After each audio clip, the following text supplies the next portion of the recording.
Hello everyone from Chelsea Fan TV. I'm outside Stamford Bridge after a 4-0 win against Southampton with Nina. Nina, what did you think about what you saw today? And, well, let's start with, what do you want to start with? Football or non-football?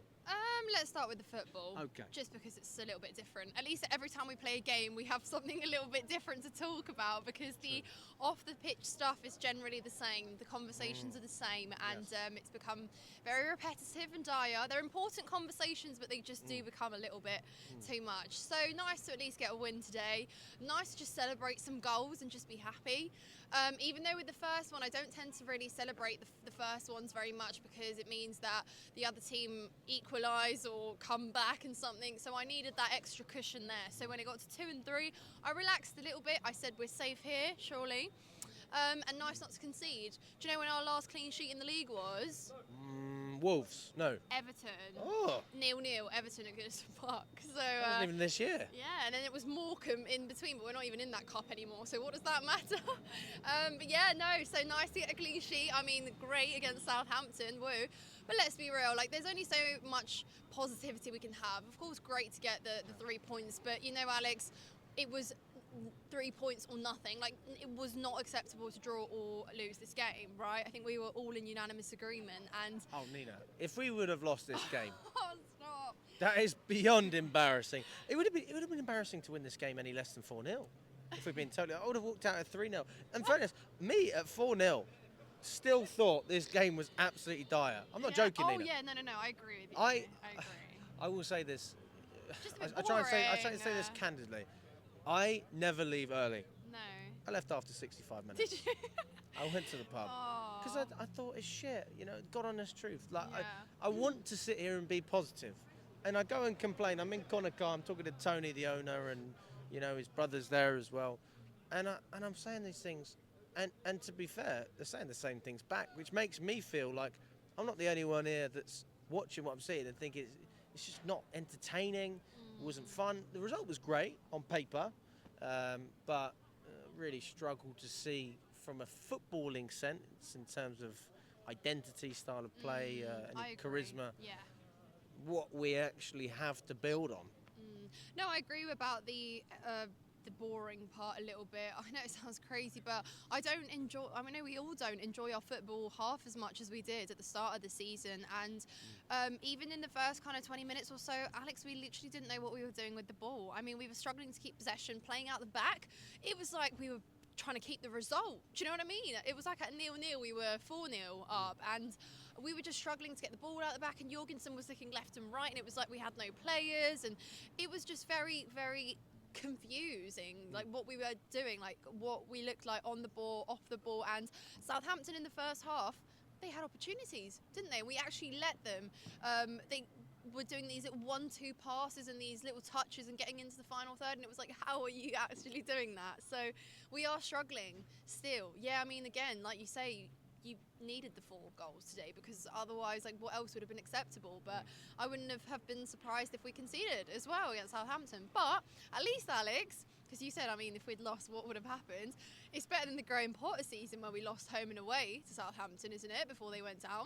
Do you remember that? Well, Because that was probably You know- one of the lowest lows that you year. know, the weird thing about it is that I had hope that we would bounce back.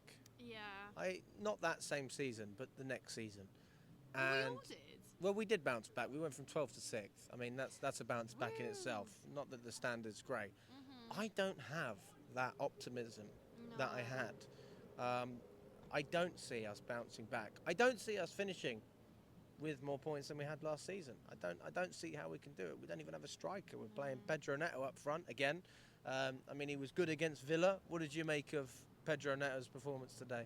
Yeah, lively. I thought he was lively. I thought his movement was great. He was getting into all the right spaces, and you know, I was like, is he a winger? Is he a false 9? Is he a striker? I mean, what is he today? Because he was really, really everywhere, and you saw it against Villa as well. But Neto, I just always say, he is his effort is always there, you know, the work rate, it's there. He makes things happen. I always say behind Palmer, he's the best crosser in the team, and I just wish that this season, if we'd had that target man or just some more box presence, he would have had so many more assists to his name. He would have been such a playmaker for us, because he is, but unfortunately he is let down by his environment up front as well a little bit. And When you say his environment, what do you mean by that? well, I mean, you know, when Jackson was struggling to score goals, when he was around, or when he was kind of, you know, because what Jackson does a lot is we see him, he goes out wide, and then we've got like Enzo up top at times, and that's what I mean, that we don't have that kind of target man or someone that you can just whip in crosses to, and you can trust that they'll be there to score them, right?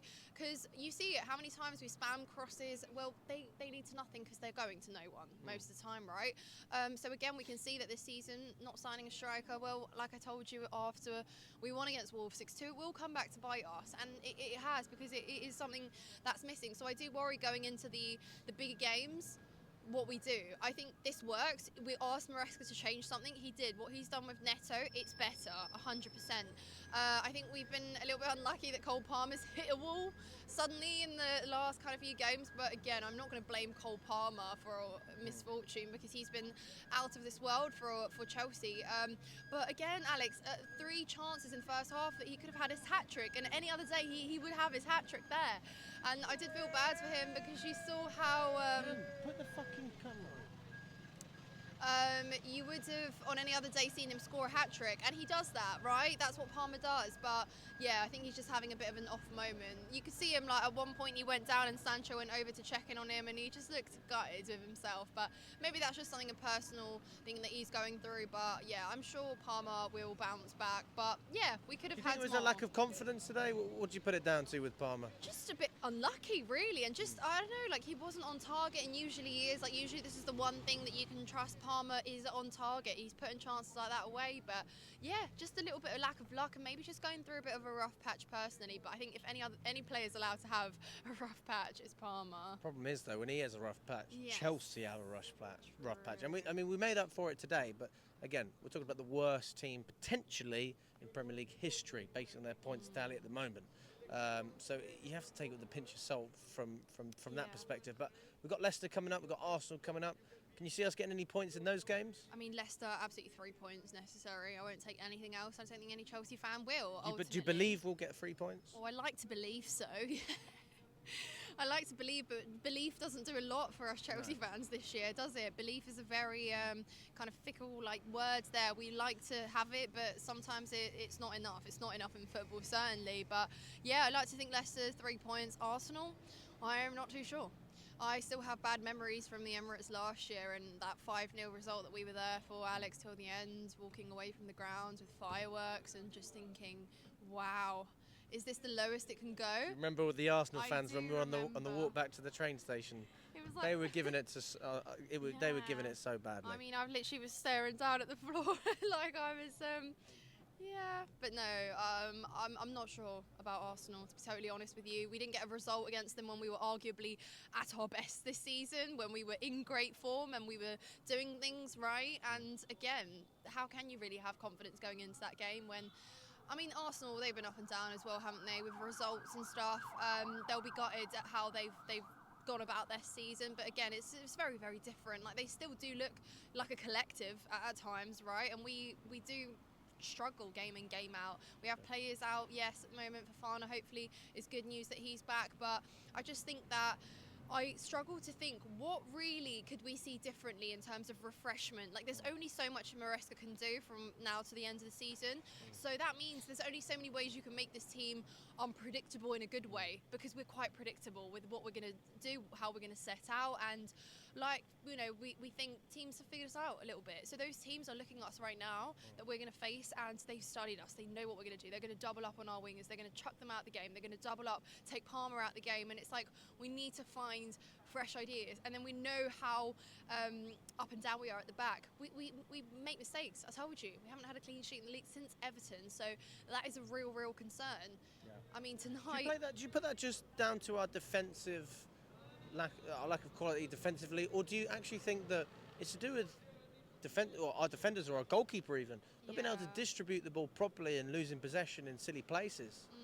Yeah, I guess just a combination of those. But if you look at every defender individually, I can find you an individual error for each one this season. Do you know what I mean? So yes, at times it's collective, but of course everyone can be doing better. But that's the thing. I came into the season worried about our defence, and here I am. I'm still worried. We don't actually have a player there that can glue everyone in and make everyone great again. Like Colwell, great to get his second goal for Chelsea today. And did you see his celebration? It was like, yeah, chat now and stuff. And I'm like, oh, you shouldn't have that attitude. Like, we want more from you. You have a lot more to do, a lot more to develop, and keep it a positive attitude, right? Because yes, we know that you're all learning, but we still need you to come together eventually and see us out and, you know, get us Champions League football. I mean, really lucky though, Alex, when you look at it with how results have gone, Bournemouth and Aston Villa lose, and I mean, how typical that Aston Villa get their win against us and then go to lose, what was it, 4-1? 4-1 last time I checked, yes. 4-1. Against Crystal Palace. Well, there you go. So that's just how the league works in funny ways for you. But yeah, we're fourth, and I think we have a lot of work to do to hold on to that. And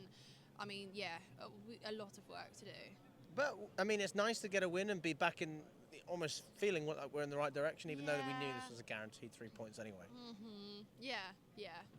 What about Gusto? What did you make of his performance? Yeah, I think I've felt a bit sorry for Gusto this season because I think, you know, he's had a bit of a rough time. I think again, like that's just he's being held to his own standards because he was so good for us last year and stepping in for the absence of Reece James. But yeah, I think better. With him, I think Maresca experimented a lot with Gusto when he came into the season, and he played different positions game in, game out. And I can imagine for a player of his profile, it's quite confusing because, again, he doesn't have that much experience. But yeah, better. And what did you make of the protest before the game as well? Yeah, I mean, again, good to see. I thought it was a decent turnout, actually. Were you there? Yes, I was there, and I think that again, it's a start. It's something. Everything, I guess, starts somewhere. But good to see Chelsea fans gathering together to get their voices heard. And I've seen a lot of like our fans and people that watch the channel say, "Can you be there for us? And can you represent us as well?" Because there's people that can't make it, you know, that are from all around the world. So I just thought about those fans as well when coming down today. But yeah, there's a unanimous message here, and it's good to see people coming together. Thanks so much, Nina. Thank you, Alex. Good to see you. Let's go.